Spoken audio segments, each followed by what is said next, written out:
Hey guys, today's video I'm going to start off by putting a trigger warning on. I'm going to cover a topic that can be quite emotionally and mentally hard for people to deal with. I don't want to trigger anyone, I don't want to set anyone off and upset anyone purposefully. I'm really wanting to share my story just so that I can help others and get the ball rolling, get people talking, because as women and as people we don't talk enough, especially about this topic. Today's video is about miscarriage. I've experienced three, one that I wasn't aware of, one I was aware of, and one that I wasn't aware of. I had actually mistaken it for the aftermath of the middle one. So I'll go into a bit of detail with that and how I felt and what happened for me. So my first miscarriage happened in September 2010. I hadn't known that I was actually pregnant, and I would say it was more of a chemical pregnancy than anything else. It was in between, or they believe in between 2 to 4 weeks of conception. So the embryo had only just attached to the uterus and something was wrong. So basically I think the way I look at it is, when a baby is formed, it's like a puzzle. There's bits and pieces put together, and then there was a missing bit, and you can't go past, you can't finish anything when there's a missing piece.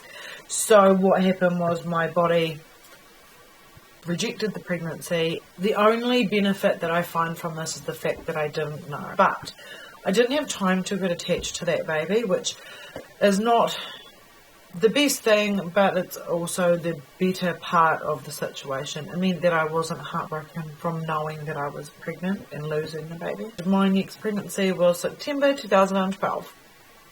I was at course because I was currently studying, and I had these spots that were on my legs. So I did that, and I went along, and the lady said, right, I need to give you antibiotics. Do you know if you're pregnant at all? And I said, no, there's no way I am. You need to take a pregnancy test just to make sure that you're not. So yeah, no problem. Went away to go do that.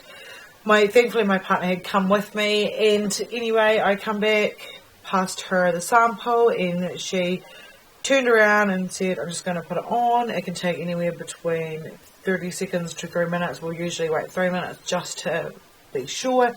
She turned around and was pouring it, and no sooner did she pour it, she turned around and said, it's positive. And I just felt a huge wave of shock. I was completely gobsmacked. I think so was my partner. We weren't trying. We weren't preventing though, but we weren't trying, and I went to go get spots checked out. I wasn't expecting to be pregnant. I was getting these things on my legs checked out. Anyhow, I was like, can I please have a glass of water? And I walked out of there, actually bumped into a girl that I went to school with, and was like, oh my gosh, I've got like this bounty pack, which is like a pack full of like all this stuff to do with pregnancy. And I was like, gee, she's going to know. I was like, please don't say anything, I'm pregnant, blah, blah, blah. Carried on, and I was like, whoa, it was the longest drive home. The drive home from the student clinic is probably like 10-15 minutes, but it felt like half the day. Got home, quickly whipped up something like real cute on my laptop that I could show my mum. Was messaging her like, when are you going to be home? I just wanted to know when you're going to be home. And finally, like hours later, she got home, and I showed her this little thing I had made up, saying like, hello Nanny, I am 5 weeks old, blah blah blah, I'll see you whenever it was that I was due. And yeah, I was pretty ecstatic. I think my brother was there too, and it was all cool. We were like, right, we'll keep it to ourselves, we don't want anyone to know because we're in the danger period. And just because I had had the previous miscarriage before, a couple of days I got a scan done. They didn't actually give me a photo. A couple of days after that, I was in our room and they were playing a game, and I said, oh, I don't feel really well, I've got hot cold flushes, and I just felt really miserable. I'm going to go have a shower. So I went up to go jump in the shower, and I don't know if it happens for everyone, but it happens for me. Whenever I flick the shower on, it makes me need to go to the toilet. So I flicked the shower on and was like, oh, I need to go to the loo. And I felt the urge to push, and I won't go into too much detail, but it was that moment that I lost my baby. I had almighty cramps, and I just ran out of there screaming to Mum, I think I've lost the baby. And Mum come in, and sure enough, I had to go to A&E to make sure I had passed everything, just to be safe and to make sure that it actually was a miscarriage, it wasn't just anything else. I remember just feeling it was like a big blur. It was just everything happening. I couldn't believe it. I had already started to grow feelings for this baby, knowing that it was before the 13 weeks. It's hard not to, though. You know that you created that. That's your own flesh and blood. It's not a nice. I mean, you don't get a choice, but it's not nice. Not when you've gone through something like so traumatic and losing a baby, having to have people down there examining and doing all sorts of things is just, it's horrible, and it really is. And I take my hat off to people that have had to go through that as well, and you've come out of it all right. Even if you don't feel you're all right, you know, you still move forward as best you can. Anywho, they were, I mean, given the circumstances, they were absolutely fantastic. I had one nurse brushing away my tears while the other one's petting back my hair.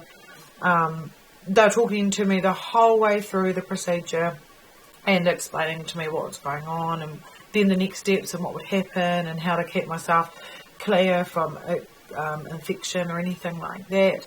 And they passed me on to this amazing clinic run by a lady called Fran, who is just phenomenal. She makes you feel so at ease, and she makes you feel really, really comfortable, and such an understanding woman. Really does give her all in her job. Then you basically just go from there. You just kind of move on with life and deal with things how best you can in your own wee way. I really recommend it to be talk to people. There's other people, bring the conversation up, start the conversation, because there is other people. There's 1 in 4 women will lose a baby.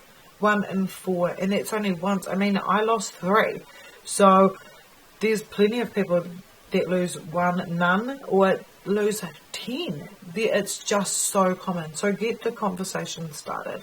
Fast forward just a little bit, just a couple of months down the track, I fell pregnant again in December 2012.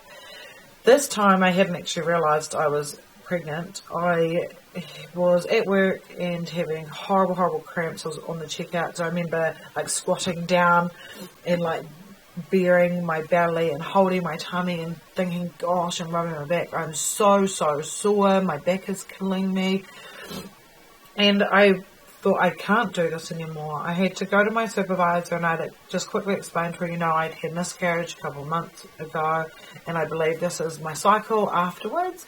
And I was told that it could be quite painful and quite a hard cycle to get through, and I really wanted the heart. And I went along to the doctors because it was like, you know, is there something that they could give me, something to do? Is there an infection? Is there something going on?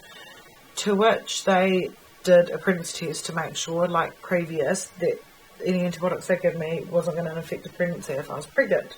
And what do you know? I was pregnant again. So here I was, back in square one, pretty certain that I was losing my baby again. And I remember the doctor, she was pregnant at the time, and she said, it's okay. In my pregnancy, I bled at the start too, and everything's alright. And I had that tiny little bit of hope. But I think I just knew. I knew deep down that something was wrong. Something was wrong with my baby, and I just needed to come to terms with it. I remember being at home and waiting for the blood test results to come in to see whether my HCG levels were rising or falling. Because this is how you can tell if a pregnancy is progressing. They will rise, and they usually double and triple as you go further along. But they begin to drop if you're losing the pregnancy. So I got my results back, and I was, sure enough, losing the pregnancy. And it was just days before Christmas. So I even rang the hospital and begged them to please book me in for a D&C, which is like a minor surgery that they just go in and they take everything away for you, so your body doesn't have to pass it, and you can just kind of go forward from there.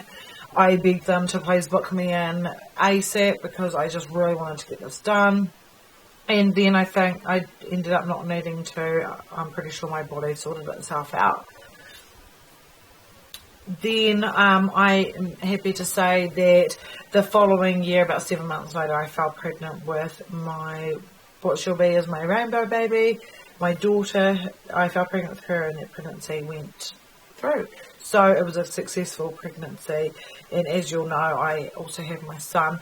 But I'll do a birth story. That one will be probably a bit more full of detail. I'll do birth stories for my children and stories on them in another video, but I really just wanted to touch subject with miscarriage. It is a huge thing to go through, and it is a heartbreaking and horrible thing. I wouldn't wish it on my worst enemy. But I also really, like I mentioned, wanted to talk about it because I want the ball rolling. I want people to know that one, they can approach me. I've been there, I've done it, I've felt it, I still feel it. And two, if not me, talk to someone you know and someone you trust, because there's plenty of girls and boys out there that have lost a baby. It's something that we should talk about, something that we should acknowledge, and something that we should really, really unite together about and deal with. Such an emotional and mentally draining topic together. So thanks for watching my video, guys. I hope that if you haven't been through, I hope you haven't been through this, but I hope that if you have, you found something comforting within my video and knowing you're not alone. And if you haven't, I hope that you have found something that you're able to take away from this video to help someone that you may know that has, or if you ever do come across the situation, that you know that you're not alone and that other people have experienced it too, and you will be okay and everything will work out.